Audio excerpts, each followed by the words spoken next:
भारत को बड़ी सफलता हाथ लगी है। Manoj Gupta, group editor, security affairs network 18 ने इस पर एक्सक्लूसिव इनपुट भी दिया है।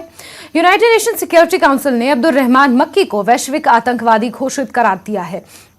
लश्कर ए तौयबा का आतंकवादी अब्दुल रहमान मक्की मुंबई 26/11 हमलों का साजिश करता है। उल्लेखनीय है कि 6 महीने पहले चीन ने पाकिस्तान के अब्दुल रहमान मक्की को आतंकवादी घोषित करने के प्रस्ताव पर रोक लगा दी थी।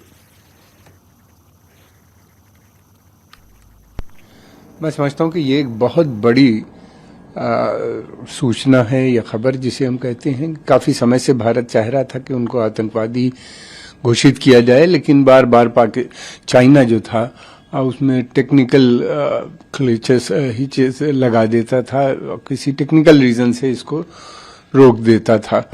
अब आखिर में फाइनली ये भारत की एक जीत हुई। भारत की नहीं, मैं बल्कि समझता हूँ आतंकवाद के खिलाफ ये एक बड़ा कदम है। दूसरी बात ये कि अब अंतर्राष्ट्रीय समुदाय को ये बात सोचनी पड़ेगी कि पाकिस्तान के अंदर हाफिज सईद भी और फिर उसके बाद ये अब्दुल रहमान मक्की और इस तरह के बहुत से आतंकवादी टेररिस्ट वहां पे मौजूद हैं इस समय। अब उनको पाकिस्तान को तुरंत अरेस्ट करना चाहिए, भारत को हैंड ओवर करना चाहिए, इसलिए कि अब्दुल रहमान मक्की बहुत समय से जम्मू एंड कश्मीर में आतंकवादियों को ट्रेन करना, फिर उसके बाद उनको इन्फिल्ट्रेट करना का काम कर रहा था। इसने ये एक ऐसा व्यक्ति है जो कई 100 बल्कि 1000 से भी ज्यादा लोगों की हत्याओं में ये शामिल है।